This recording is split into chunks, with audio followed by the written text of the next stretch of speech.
et bienvenue sur Livre et moi. Bienvenue aussi en 2023, une année que je vous souhaite pleine de rencontres, d'échanges, de jolies pages dont je vous propose de rencontrer un nouvel auteur aujourd'hui.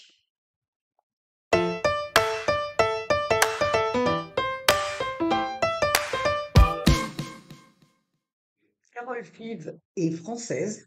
Elle est née à Paris en 1971 et après une double licence de philosophie et d'art plastique, elle se tourne vers l'écriture.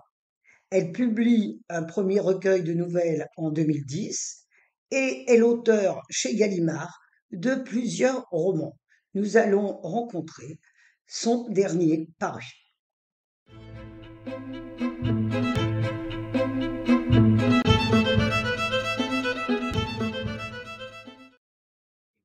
Le dernier livre de Carole Five est paru chez Gallimard en juin 1922. C'est un roman.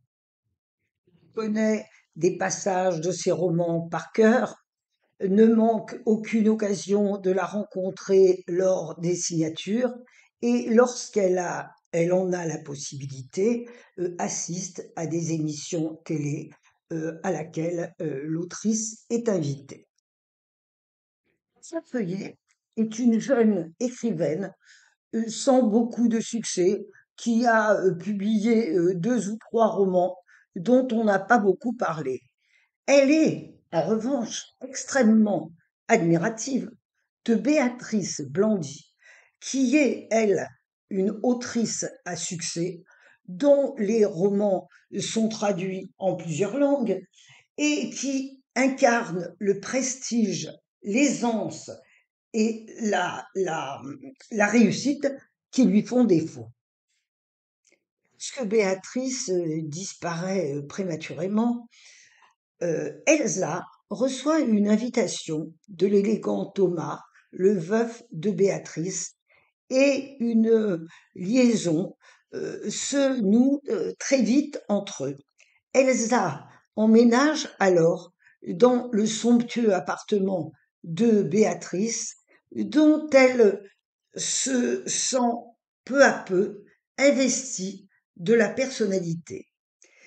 C'est en réalité un véritable ménage à 3 que vivent Elsa et Thomas, puisque Béatrice est partout présente dans l'appartement et que ses robes remplissent ses armoires, ses parfums dans la salle de bain, son maquillage et également ses portraits jusque dans la chambre à coucher.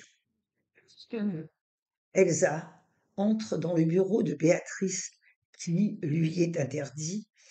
Elle s'interroge sur ce qui a poussé Thomas, entouré de jeunes femmes riches, célèbres, cultivées, s'est intéressé à cette obscure petite écrivaine.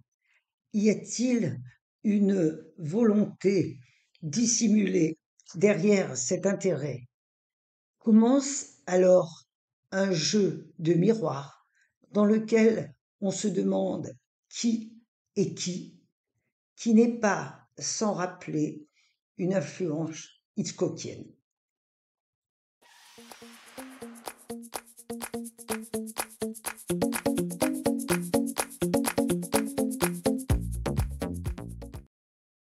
Le passage que je vous propose de découvrir se situe au milieu du livre. Elsa visionne des vidéos d'interviews de Béatrice et elle prend conscience du gouffre qu'il existe entre Béatrice et elle. Et elle s'interroge sur la nature de l'intérêt que Thomas lui porte. Est-ce que Thomas regardait les vidéos d'Elsa aussi? Est-ce qu'il réalisait la différence entre Béatrice et elle? L'une répondait avec classe et assurance. L'autre semblait s'excuser d'être là. L'une avait une voix grave qu'elle modulait savamment, un port de tête impeccable, un regard franc, sans détour. L'autre tremblait, les yeux fixés sur ses chaussures, à la torture. L'une gardait le teint pâle, diaphane, malgré la chaleur des projecteurs. L'autre figurait à l'opposé sur le spectre colorimétrique, rouge, mauve, cramoisi. La dissemblance sautait aux yeux. Elle ne pouvait échapper à Thomas. Il avait eu une reine, il devait maintenant se contenter d'une mendiante. Il devait avoir pitié d'elle, dans le fond. Il ne voyait rien, mais un beau jour, il se réveillerait et la congédierait d'un seul regard. Ce serait le grand mépris. Elle comprendrait tout de suite. Elle n'exigerait aucune explication. Elle filerait d'où? Elle filerait tout simplement. En attendant, elle devait profiter de cette période heureuse, de cette trêve. Si elle avait pu figer l'histoire et faire qu'elle s'arrête sur eux à cette période-là, elle et lui, ensemble, malgré leurs différences et leur avenir incertain, elle n'aurait pas hésité une seule seconde.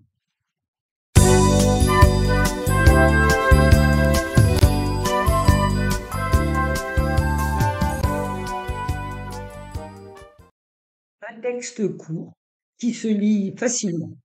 C'est une élégante manipulation littéraire à laquelle on pourrait peut-être reprocher le manque de profondeur.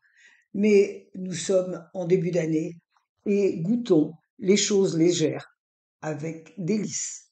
En attendant, je vous souhaite une très belle continuation et surtout, si vous pénétrez dans le bureau de Béatrice, laissez la porte ouverte. Des choses mystérieuses sont encore à y découvrir. Au revoir, à très bientôt.